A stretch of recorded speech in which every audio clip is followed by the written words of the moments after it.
Hi everybody, it's great to be back here again tomorrow. It's Friday. Let's get down to our Torah lesson. This week's portion. It's cold here and raining, thank God. Let it continue. Let the bounty come down and fill up our reservoirs. This week's portion opens up with Yaakov Avinu sending messengers to his brother Esav. And right away Rashi comes along and says, these are real angels. It wasn't just human beings, but they were angels. And the question is, what really forces Rashi, the greatest commentator of all time, to explain it as real angels? Of course, Rashi bases it on midrashim, sources, but we have to try to understand that. And number two, we see something very unusual over here. We see that who's sending the angel is not, usually it's God who's commanding these angels, or it's from the divine coming down. And here a human being, Yaakov Avinu, is sending the angels. He's actually playing around with the spiritual world. Well, that really connects us to question number three. Was this a real, physically, okay, how do you send an angel? I mean, angels don't have wings and things like that in a physical sense, but they're a spiritual thing. The Rambam Maimonides is very, very strict on explaining the whole concept of angels. It's on a spiritual realm. He talks about it being part of prophecy. And that's a good question in itself, is how does the angelic world combine with prophecy? And the Rambam explains that in reality, all prophecy is through angels, except the prophecy of Moshe Rabbeinu, who was on a different level completely.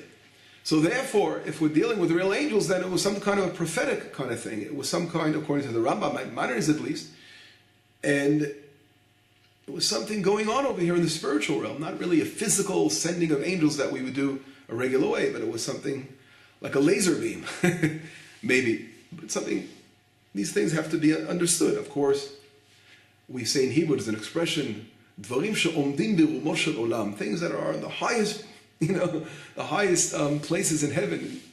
And these are the kind of concepts that are hard to understand, but we want to try to get a simple understanding of these things to try to help us open our eyes. And I'll give another example of how the spiritual world we have to connect to. There's a question brought down in Torah law. A person is allowed to graft two trees that don't give fruit. We know fruit trees, you're not allowed to make grafts. It's called kilayim, of different species. It's like taking seeds and you're mixing seeds together. You're not allowed to make these mixtures that are prohibited. So the question is that you're allowed to graft two branches of two different trees that are not fruit trees. And there are rabbis that permit it. That's really the law. Basically, if someone asks someone a question, are you allowed to graft two trees that are not fruit trees? And the answer is you're allowed to do it.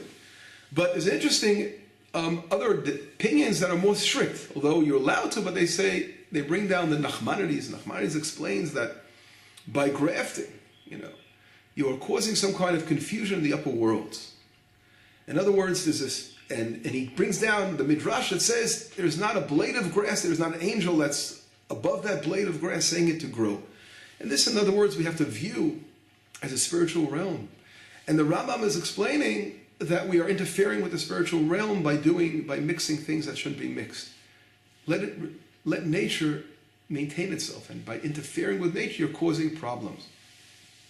And that's, of course, in the spiritual realm. So we see from this couple of examples that we brought down that obviously there are things that much more than meets the eye. Today we live in a very modern world, and people are so involved in the material of the world, the chomer we say in Hebrew.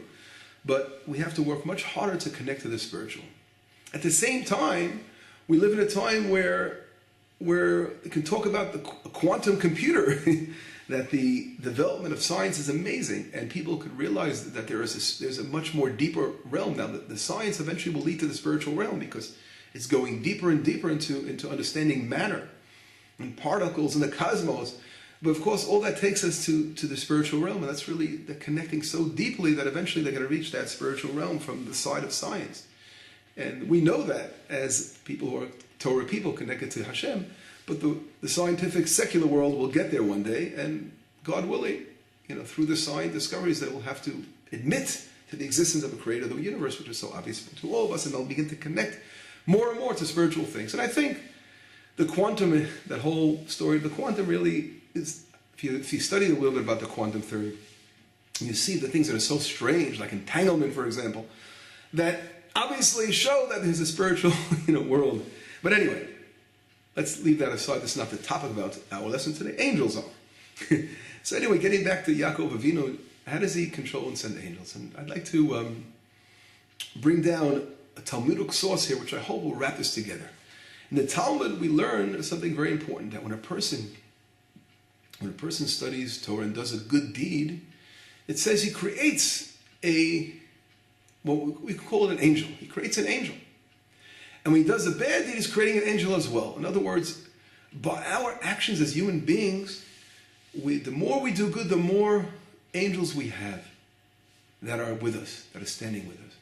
In other words, we're connected to the spiritual world, and we are rectifying ourselves by connecting to the spiritual, angelic world, by doing good deeds and being good human beings in this world.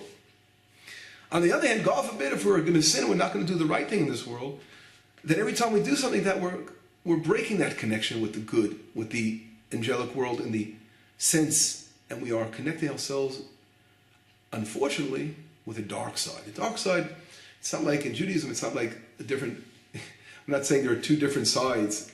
God is in control of everything. God created good and God created evil in the world for us to choose. But it's a constant. We talk about the dark side is that we are not living up to our goal of creation, to be close to Hashem by creating positive energy in the world. We're creating negative energy. This negative energy is really what sin is all about and what death is all about. And the more, God forbid, we do bad things, we're just connecting ourselves to things that are the opposite of life. Going against the force of life, the life force in this world. And that's really what sin is all about. And therefore, the more we connect with doing good things, we are connecting with the energy of the universe, with what Hashem planted in here, this amazing energy. And connecting ourselves, of course, to the divine eventually, as we rise higher and higher, because for the different levels.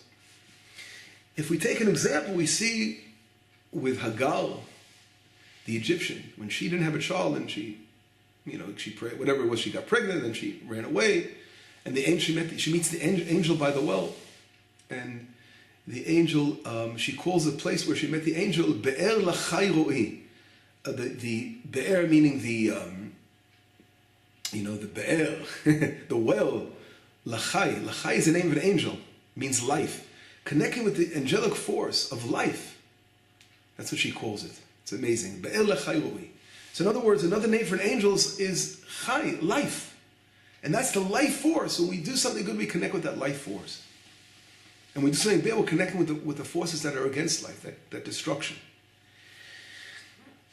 Getting back, using this concept, let's get back to what we're talking about. Yaakov Avinu, he's now coming back from 2 years of traveling, 20 years of being with his father-in-law, Lavan, the White House.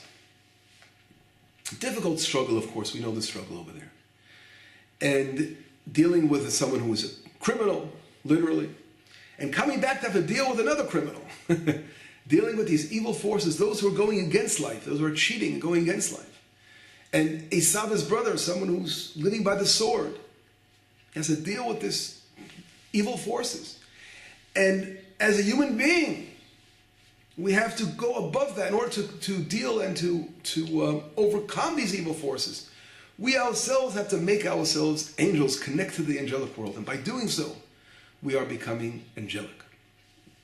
And it's very, very interesting. If we look in the book, the prophet of Malachi, or Malachai in English, I think you say it like that.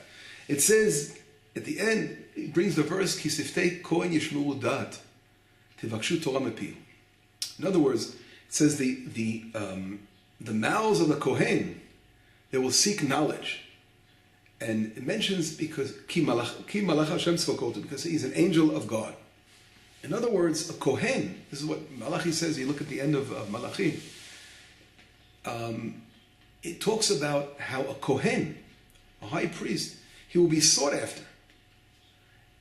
Or not only a high priest, but any Kohen, he'll be sought after, and he's likened to a Malach Hashem tzvakot, to a angel of God. That's what a Kohen, who's a teacher of Torah, is supposed to be likened to. In other words, that's giving us an example of a person who's living on this high realm of Torah and goodness in the world. He's like an angel himself. And this we see, it's very interesting. The only person, I'm looking around the Torah for different places, but someone who's called right out an angel was interesting. It's only mentioned in regards to King David.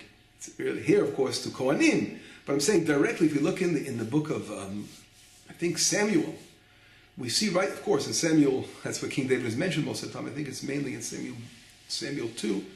But we see that King David, he was likened to a Malach Hashem, like an angel of God. That's what he was called. And he was called this way by different people. Number one, he was called it by even someone, Achish. Achish, who was a non-Jewish king, called King David, you're an angel of God. In other words, King David reflects Messiah. He reflects that amazing time is going to come when the world's going to change. And we're going to live. He's being called an angel. And that's really what our life we're working towards, to reach this level of building our third temple, and seeing, of course, the revelation of the Messianic age coming back to the land of Israel, which is prophecy we brought back. All these things are all part of this process about how we live our lives and how we grow stronger and stronger. And this, of course, is through our practicing of Torah. And if we look in the story, getting back to our Torah portion of Jacob, what do we see about Jacob? We see that Jacob is able to send an angel. Now, this shows us what kind of level he was on. He was on such a powerful level that we don't see. I mentioned many times that he himself is sending an angel in front of him. It shows what kind of angelic level, what kind of level as a human being, Yaakov Avinu, with all his way of dealing with this difficult energy, this negative energy he was surrounded with, is able to push forward an angel, or angels, to go help him with this struggle. Later on, what do we see? The struggle, of course, wrestling with an angel. What was this whole wrestling? He was wrestling with the ministering angel of Esau, which represents the evil forces in the world that have to be overcome in order to bring about Messiah in the world. And this, of course, is amazingly reflected towards the end of the portion of the week.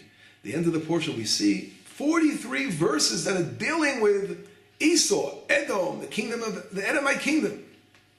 Who cares about the children and wives of this evil person? But in reality, it's something that's absolutely amazing. If we look in the Midrashim and our sources, we see that the most mystical and the most Kabbalistic of teachings come from those 43 verses of Edom. And why? Because in reality, when God has something very special, the Ramchal explains, and he wants to hide it, he hides it within the most unexpected places. So therefore, in the Torah, in all these verses dealing with Esav, you know it's going to be something very deep over there. And it's talking all about, if you read about the Midrashim, it talks all about things that at the time of Messiah, at the end of days, are going to come about. And it's all hinted in these verses over there. And of course, this will come through ourselves as living an angelic life. We'll be able to send messengers, angels, the spiritual worlds will be walking with us to fight against the evil forces, which will lead us to the victory over this evil Esau kingdom, which is a spiritual battle, of course, in the world. Not only a physical battle, but it's mainly a spiritual battle, which eventually we will see at the end of days, the coming of Messiah, and the building of our third temple soon. We're living in this time now. Prophecy will be restored.